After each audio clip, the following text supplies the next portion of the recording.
we suddenly discovered the European Union was going to put through an amendment to the law to allow European companies to reclassify out of the fair value categories down to cost categories.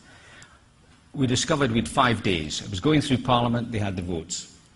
Our first reaction was, let them get on with it. Their argument was the US could do it. IFRS didn't allow it. And then in came the pleas from various user groups, from the SEC, that if we didn't do something, this would run amok. Because these companies could add back all the losses, there was no disclosures, because with no requirements in the situation, they could do what they like. So accounts would go out of control.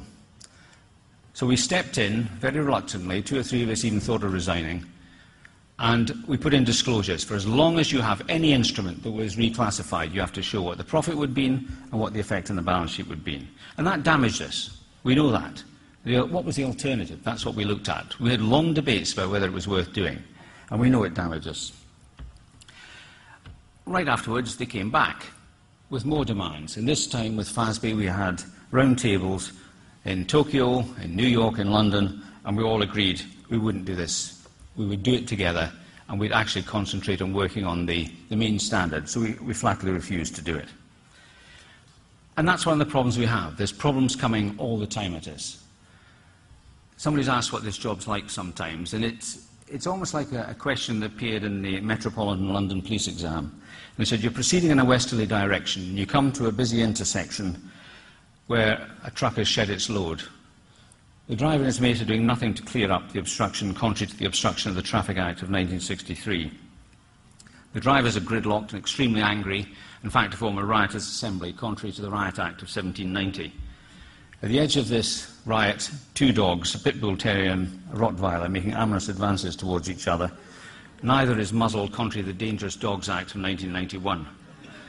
As you watch, a car draws up, driven by a huge man you recognise as an escaped murderer, whispering sweet nothings in his ears, the wife of your superintendent. The car is not displaying a current road licence. How do you deal with this situation? And the answer I liked best was, I take off my uniform and mingle quietly with the crowd. It's there.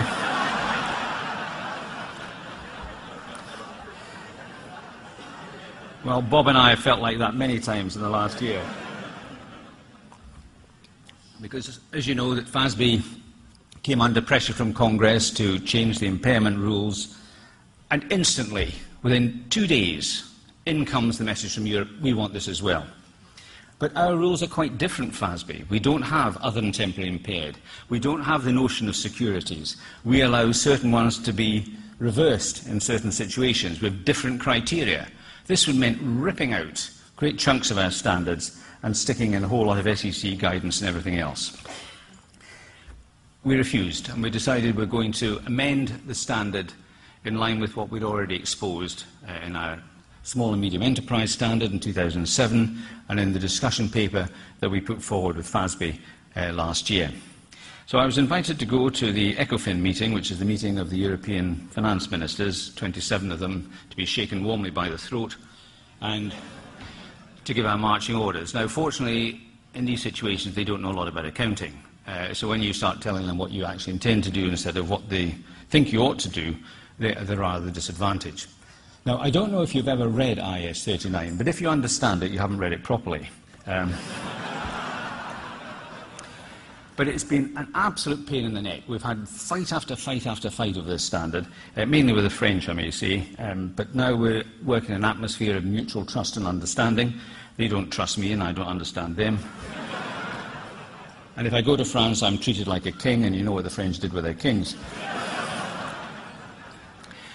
This financial instrument standard was written 12 years ago by our predecessors, and it's incredibly complex. And we're going to tackle it in 3 different stages. I always feel a bit like Moses in a situation like this. You know, as he came to the Red Sea with the Israelites, he said, I hope you brought your Wellington boots. I haven't done this before. And we haven't done it at this speed either. But we're going to try and do the reclassifications. We've already got an exposure draft out and have that finished by the end of the year. Then we'll do impairment and hedge accounting.